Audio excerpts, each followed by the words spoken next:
नमस्कार, बुलेटिन में आपका स्वागत है। मैं हूं आपके साथ लक्ष्मी। बुलेटिन की शुरुआत करेंगे, रुक कर लेते हैं खबरों की। हरियाणा के मुख्यमंत्री मनोहर लाल ने प्रदेश के व्यापारियों को एक नायाब तोहफा दिया है। अब कपास पिराई का काम करने वाले व्यापारी प्रदेश में एक साथ टैक्स अदा कर लाइसेंस ले सकेंगे। इससे प्रदेश में व्यापार बढ़ेगा और सरकार को राजस्व भी मिल सकेगा। मुख्यमंत्री ने मार्केटिंग बोर्ड के अधिकारियों को मंडियों में टैक्स की चोरी रोकने के लिए कारगर कदम उठाने के निर्देश दिए, ताकि मार्केटिंग बोर्ड को आर्थिक रूप से और भी ज्यादा सशक्त बनाया जा सके।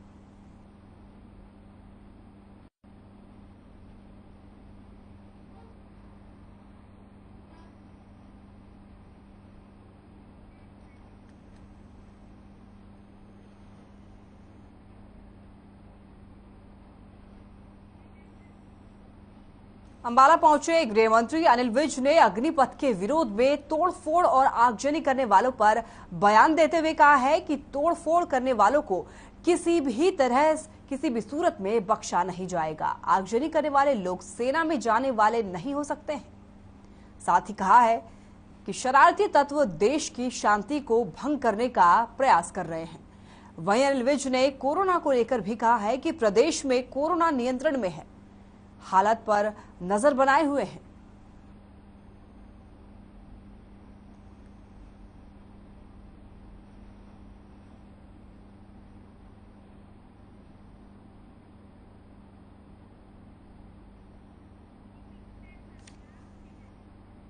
हरियाणा विद्यालय शिक्षा बोर्ड आज 10वीं का परिणाम घोषित कर दिया गया है। बोर्ड का 10वीं परिणाम 73.18% रहा। इन परिणामों में लड़कियों का परीक्षा में परिणाम जो है वो 76.26 रहा है, तो वहीं लड़कों का 0% रहा है। हरियाणा विद्यालय शिक्षा बोर्ड के अध्यक्ष डॉक्टर जगबीर सिंह और सचिव कृष्ण कुमार ने प्रेस कॉन्फ्रेंस कर जानकारी दी है। 10वीं के परीक्षा परिणाम में अमीषा ने 499 अंक लाकर पहला स्थान प्राप्त किया है। साथ ही चरखी दादरी के गांव भाडवा की सुनैना, जींद के उचाना मंडी की खुशी और कैथल के सिशमोर की मंजू ने 497 अंक प्राप्त कर दूसरा स्थान हासिल किया है। वहीं सोनीपत के हलालपुर की सुहानी, हिसार के बिठमंडला की रीना, हिसार के मदन हेड़ी के लवकुश और हिसार के शिवनगर की हिमांशी और भिवानी जिला के गांव मढ़ाना की हिमानी ने 496 अंक अर्जित करके तीसरा स्थान पाया है। हरियाणा बोर्ड 10वीं के नतीजे घोषित कर दिए गए हैं। इस बार भी लड़कियों ने ही टॉप किया है। इस बार भी लड़कियों का बोलबाला रहा। शराब पिया साथ में बनाओ बेटा, हाथ उठाओ ऊपर, क्या दिक्कत हो रही है? जंप करो। आज हमारी कक्षा 10वीं का रिजल्ट आया था, हमें बहुत खुशी हुई है। सारे बच्चे अच्छे से पास हो गए हमारी क्लास के, और मैम ने तो यही बताया आगे की क्या है? आगे हम 11th में अब अपनी स्ट्रीम से मतलब चूज कर पाएंगे जैसे हमारे नंबर आए हैं। आज हमारा 10वीं का रिजल्ट आया है, जिससे हम बहुत ज़्यादा खुश हैं, और आज का हमें अपना रिजल्ट का परिणाम मिलने वाला है और हमारा परिणाम बहुत अच्छा आया है। इसलिए मैं आपसे भी जानना चाहती हूँ कि आप अपना रिजल्ट अवश्य देखें। बहुत अच्छा रिजल्ट आया हमारा 10th का, हम बहुत ज़्यादा खुश हैं। मैं आज ना 10वीं के रिजल्ट की बहुत टेंशन हो रही थी। अब मैम ने बताया कि सबका अच्छा रिजल्ट आया, इसलिए बहुत खुश है सभी।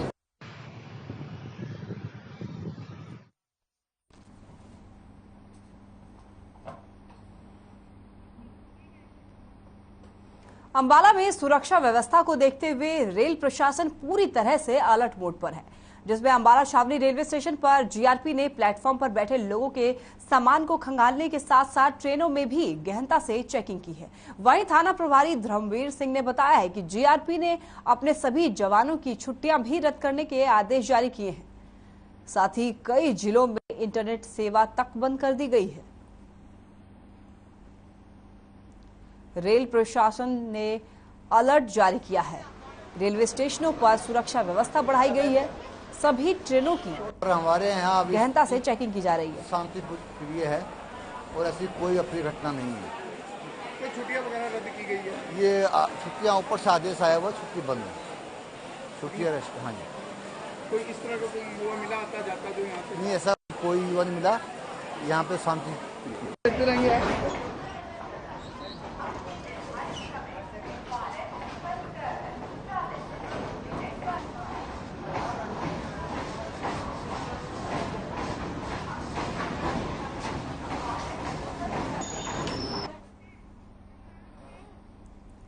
जीरकपुर में बीते 3 दिनों से बिजली गुल है, तो वही कैबिनेट मंत्री हरभजन सिंह ने मौके पर पहुंचकर जायजा लिया है और कहा है कि बिजली गुल होने के मामले का पता लगाया जाएगा और जल्द से जल्द लोगों को बिजली भी उपलब्ध कराई जाएगी।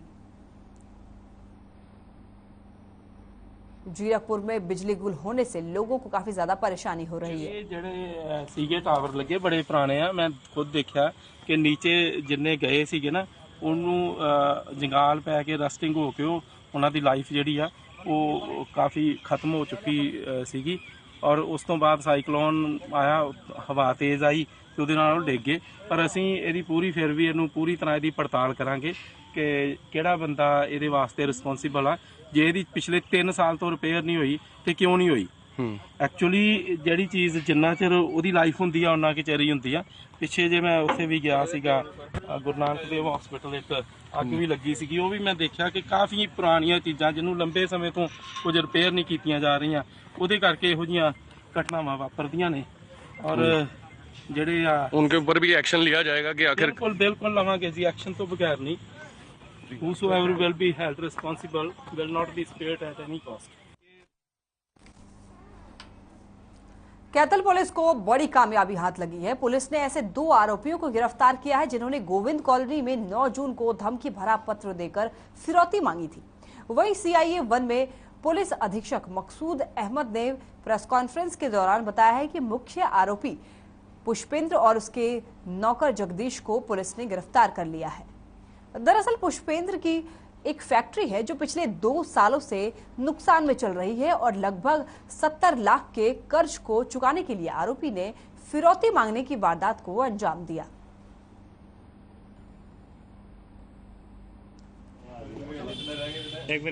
आज जो प्रेस वार्ता बुलाई गई है वो इस संबंध में है। जैसा कि आपको जानकारी है कि 9 तारीख को एक एफआईआर दर्ज हुई थी, जो कि दर्शन पुत्र दौलत राम गोविंद कॉलोनी के रहने वाले हैं। उन्होंने एक एफआईआर दर्ज कराई थी कि उनको एक धमकी भरा पत्र मिला था जिसमें उनसे 20 लाख रुपए फिरौती की मांग की गई थी। तो उस संबंध में हमने सीआईए की टीम को ये जांच सौंपी थी और उन्होंने सीआईए की टीम ने बहुत त्वरित कार्रवाई करते हुए बड़ी शीघ्रता से इस मुकदमे को सुलझा लिया, इस मामले को सुलझा लिया है और मुख्य आरोपी को हम इसमें गिरफ्तार कर चुके हैं। सर कौन आरोपी था, कहाँ से पकड़ा? इसमें अभी जो आरोपी हैं वो मुख्य आरोपी इसमें है पुष्पेंद्र, जो कि गोविंद कॉलोनी का ही रहने वाला है और इनका पड़ोसी है, जो कि विक्टिम का पड़ोसी है। अगेंस्ट हो क्या? ना ठीक है सर, कोई बात नहीं। खबर सिरसा से है, जहां डेरा सच्चा सौदा के प्रमुख बाबा राम रहीम को 30 दिन की पैरोल देने पर अंशुल छत्रपति ने अपनी प्रतिक्रिया जाहिर की है। राम रहीम को दी गई पैरोल का विरोध करते हुए कहा है कि सरकार और जेल प्रशासन ने किस हिसाब से राम रहीम को पैरोल दी है। राम रहीम दुष्कर्म और हत्या के मामले में रोहतक की सुनारिया जेल में सजा काट रहा है। आगे उन्होंने ये भी कहा है कि सरकार के इस फैसले के खिलाफ वो जल्द ही पंजाब और हरियाणा हाईकोर्ट में याचिका दायर करेंगे। आपको बता दें कि हरियाणा सरकार राम रहीम को 30 दिनों की पैरोल दी है। पैरोल मिलने के बाद राम रहीम रोहतक की सुनारिया जेल से यूपी के बागपत आश्रम में पहुंच चुके हैं।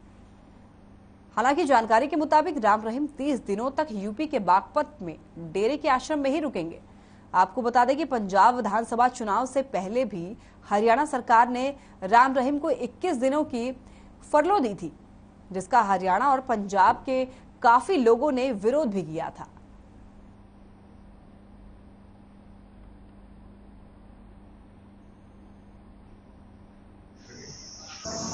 कि सरकार ने जिस तरीके से जेल महकमे ने और हरियाणा सरकार ने सहूलियत प्रोवाइड करवाई है गुरमीत राम रहीम को, कहीं ना कहीं ये पिछले काफ़ी अरसे से बार बार एक ट्रैक तैयार किया जा रहा था हरियाणा सरकार द्वारा राम रहीम के लिए, कभी 1 दिन की, कभी 4 दिन की मेडिकल पैरोल। तो उसके बाद 3 हफ्ते का फरलो दिया गया, तब भी हमने विरोध जताया था। केंद्रीय पर्यटन राज्य मंत्री श्रीपद नाइक ने गुरुग्राम में शिरकत की। इस दौरान उन्होंने गुरुग्राम में आयोजित सी को लॉन्च किया है। एनआरआई फेस्टिवल के लॉन्चिंग के दौरान उन्होंने कहा है कि देश में पर्यटन को बढ़ावा देने के लिए और एनआरआई लोगों को भारत की संस्कृति से रूबरू कराने के लिए एनआरआई फेस्टिवल कराया गया है। इस फेस्टिवल में भारत के तमाम राज्यों में भी अलग अलग खेलों का भी आयोजन करवाया जाएगा।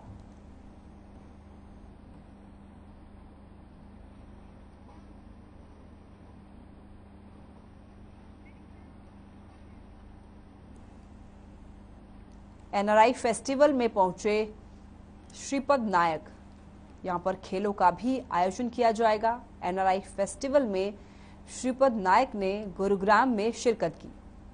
आपको बता दें कि पर्यटन राज्य मंत्री हैं श्रीपद नायक। इस फेस्टिवल में खेलों का भी आयोजन किया जाएगा।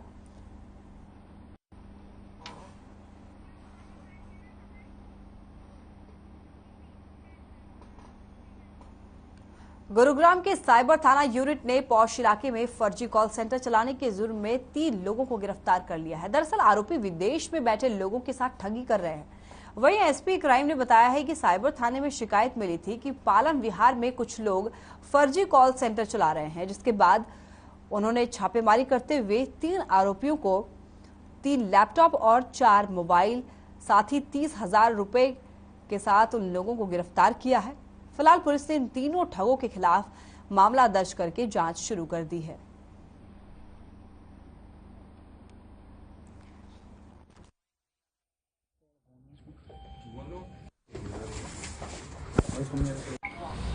ये हमारी साइबर पुलिस स्टेशन को एक सूचना मिली थी कि कुछ लोग रिहायशी इलाके में, पालम विहार के इलाके में और फर्जी कॉल सेंटर चलाने का काम कर रहे हैं और उसके माध्यम से विदेशी लोगों के साथ धोखाधड़ी करके और पैसे हड़पते हैं, जिसके आधार पे एसीपी साइबर इंदिवर के नेतृत्व में और इंस्पेक्टर विजेंद्र एसएचओ साइबर के दिशा निर्देशन में टीम ने उस पर रेड की और वहाँ पे इंस्पेक्टर ओम प्रकाश और उनके साथियों ने जाके मौके पे रेड की तो वहाँ पे 3 लोग इस धंधे में लिप्त पाए गए, जिनके नाम तुषार, मुकुल और समीर हैं।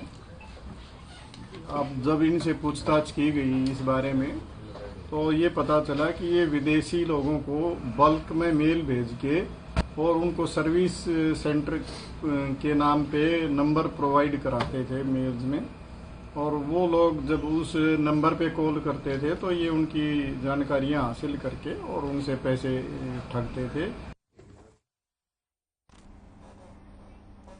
खबर कुरुक्षेत्र से है, जहां किन्नर समाज से बच्चे छीनने पर समाजसेवी प्राशीष कंवर ने नाराजगी जाहिर की है। उन्होंने न सिर्फ प्रशासनिक कार्रवाई को गैरकानूनी बताया है, बल्कि हरियाणा सरकार और मुख्य सचिव को कानूनी नोटिस भी दिया है। इस संदर्भ में उन्होंने नालसा बनाम भारतीय संघ 2014 के उच्चतम न्यायालय के फैसले और ट्रांसजेंडर अधिनियम 2019 का हवाला दिया था और बताया कि माता पिता ने अपनी मर्जी से किन्नर समाज को दिए गए बच्चों को गैरकानूनी नहीं कहा जा सकता है।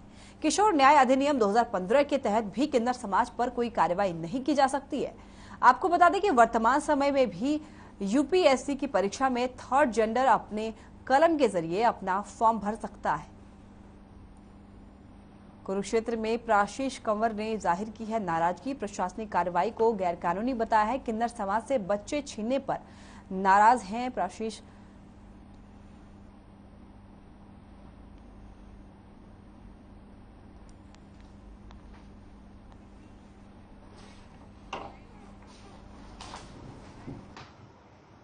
हरियाणा सरकार को, जिसके तहत जो बच्चे जबरन जो है ट्रांसजेंडर से, मंगलमुखी समाज से छीन कर लेके जाए जा रहे हैं और ये कहकर कि ये इलीगल है, उसके खिलाफ, क्योंकि ऐसा कोई भी प्रावधान नहीं है जो उनके द्वारा गोद लिए, ऐसा कोई भी प्रावधान नहीं है जो ट्रांसजेंडर या किन्नर समाज द्वारा लिए गए बच्चे को इलीगल घोषित करता हो।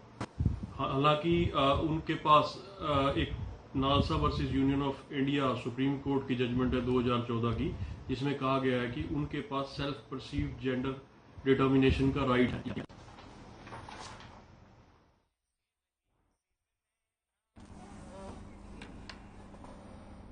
बादरी से होकर गुजरने वाले एनसीआर नहर में नहा रहे लोगों को पुलिस ने खदेड़ा और उन्हें चेतावनी देकर छोड़ दिया।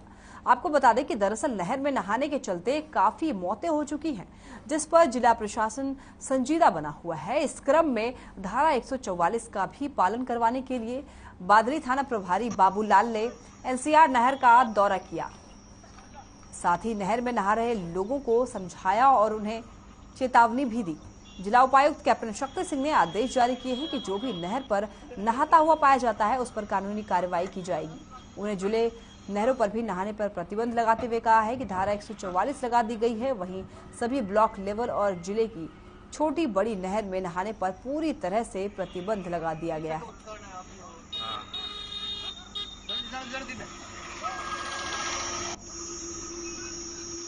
देखिए, बिल्कुल आपने ठीक कहा। डीसी साहब द्वारा सेक्शन 144 लगा हुआ है, यहाँ पे प्रोहिबिटेड है और इस बारे में पुलिस विभाग से भी बात की गई है और एसएचओ साहब से भी अनुरोध किया गया है कि थोड़ा सख्ती से उन आदेशों की पालना करवाएं, क्योंकि बहुत सारे हादसे हो चुके हैं। बच्चों को अपना जीवन खोना पड़ता है और पूरे परिवार के लिए बड़ा दुख का समय आता है, तो उन चीज़ों को अवॉइड करें। चलो लीगली तो कानूनी रूप से तो हम सख्ताई करके इसको एनफोर्स कराएंगे, लेकिन मेरा सभी अभिभावकों से भी अनुरोध है, बच्चों से भी अनुरोध है कि इस तरह से यहाँ पर नहाने और ये क्रियाएं ना करें। जो जिला प्रशासन की तरफ से हमें दिशा निर्देश प्राप्त हुए हैं और एसडीएम साहब की तरफ से दिशा निर्देश प्राप्त हुए हैं कि ये बादली के क्षेत्र में जो एनसीआर नहर गुड़गांव में जा रही है, पानी की सप्लाई हो रही है, इसमें काफ़ी लोग जहाँ भी रोड पर इंटरसेक्शंस हैं वहाँ पर रुक कर नहाते हैं और नहाते टाइम पे हादसे हो जाते हैं, जिसमें जिनको तैरना नहीं आता वो डूब जाते हैं। जो इस संबंध में हमने समय समय पर अपने क्षेत्र में बाड़सा से लेके बुकनिया तक पैदल गश्त राइडर वगैरह चक्कर लगाती है और जो नहाने के लिए आते हैं उनको वहाँ से खदेड़ा जाता है और उनके फ़ोन वगैरह लेके उनके पेरेंट्स को भी इस बारे में सूचना दी जाती है कि भाई ये हादसा हो सकता है, यहाँ पर बच्चों को ना भेजें।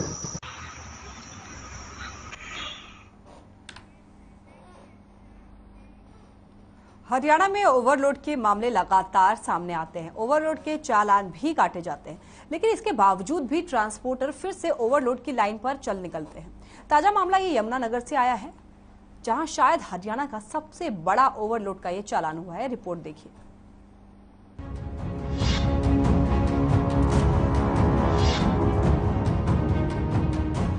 जिला परिवहन अधिकारी सुभाष चंद्र और उनकी टीम ने एक ट्रक पकड़ा है। इस ट्रक में नियम अनुसार 55 टन तक का लोड हो सकता था, लेकिन ट्रक चालक ने इसमें 140 टन रेत भरा हुआ था। इस पर विभाग ने उस पर 2 लाख से ज्यादा का चालान किया। जिला परिवहन अधिकारी सुभाष चंद्र का कहना है कि अब ओवरलोड पर और सख्ती की जा रही है। मई महीने में जहां 600 से ज्यादा वाहन ओवरलोड के पकड़े गए, उन पर 1 करोड़ 60 लाख का जुर्माना किया गया। वहीं जून में अब तक 200 वाहनों का चालान करके 60 लाख जुर्माना वसूला गया। 2,05,500 रुपए का जुर्माना किया गया। कार्रवाई के लिए हमारी जो टीम है, मैंने कल भी दोबारा से इसको मैकेनिज्म तरीके से गठन किया है। टीम का 2 टीमें बनाई गई हैं और दोनों टीमें ही 24 घंटे चेकिंग पर रहेंगी ताकि जान और माल की हानि न हो। वहीं पीडब्ल्यूडी विभाग के कार्यकारी अभियंता नवीन खत्री का कहना है कि ओवरलोड के कारण सड़कें क्षतिग्रस्त होती हैं, सड़कों का नुकसान होता है, तय वजन से ज्यादा माल ले जाने पर हादसे भी होते हैं। उन्होंने कहा कि इसमें और सख्ती की जानी चाहिए। वहीं हरियाणा एंटी करप्शन सोसाइटी के अध्यक्ष एडवोकेट वरयाम सिंह का कहना है कि ओवरलोड के खिलाफ सख्ती होनी चाहिए। इस मामले को लेकर वो पंजाब हरियाणा हाई कोर्ट में याचिका दायर कर रहे हैं, जिसमें पुख्ता सबूत भी उपलब्ध करवाए जाएंगे। वहीं उपायुक्त का कहना है कि वो इस मामले को देखेंगे और ऐसे मामलों में सख्त से सख्त कार्रवाई होनी चाहिए। जो सरकार के नियम है, जो लोड जिस गाड़ी का जितना पास करती है, उसी वो स्टैंडर्ड एक्सेल लोड कहा जाता है उसको। उसी लोड पे सारी सड़कें, जो भी हमारा डिजाइन होता है वो सारा उसी लोड के अकॉर्डिंग होता है। अगर कोई भी ओवरलोडेड व्हीकल इस पे चलेगा। देखिएगा, जिला यमुनानगर में ओवरलोड अपनी चरम सीमा पर है। जिले की कोई सड़क ओवरलोड की चपेट में ना आई हो, ऐसी कोई सड़क नहीं रही। और अगर बात गुंथला और जठलाना क्षेत्र की करें तो यहाँ दिन रात सैकड़ों ओवरलोड वाहन यमुना नदी के अंदर से रेत का खनिज लेकर के वो दिन रात चल रहे हैं। किसी पर कोई कानूनी कार्रवाई नहीं हो रही। अधिकारी जानबूझकर अपने निजी स्वार्थ के लिए इन ओवरलोड्स को सूचनाएं उपलब्ध कराते हैं और व्हाट्सएप ग्रुप की रैकियां करवा करके इस ओवरलोड को क्षेत्र से गुजारा जाता है। लेकिन ये मामला जो है इसका मैं अभी संज्ञान लूँगा और जहाँ तक जो DTO है उनके द्वारा जो चालान की कार्रवाई है उसके बारे में और जो सड़क है उसके बारे में PWD एक्सचेंज से जो है रिपोर्ट ली जाएगी। सर जो दोषी जी, लेकिन संबंधित विभाग जो है उनके द्वारा जो है इसमें क्या कार्रवाई बनती है और उन्होंने क्या करी है इसके बारे में रिपोर्ट लेके जो दोषी है इसमें उनके खिलाफ कार्रवाई करी है। ओवरलोड का खेल वर्षों से जारी है। हर महीने सैकड़ों वाहन के चालान होते हैं, लेकिन उसके बावजूद वाहन चालक फिर से वाहनों पर ओवरलोड होकर चलते हैं, जिससे न सिर्फ राष्ट्रीय संपत्ति सड़कों का नुकसान होता है बल्कि कई तरह के हादसे भी होते हैं। अब इस पर और सख्ती की जरूरत है। यमुनानगर से हर खबर के लिए सुरेंद्र मेहता की रिपोर्ट।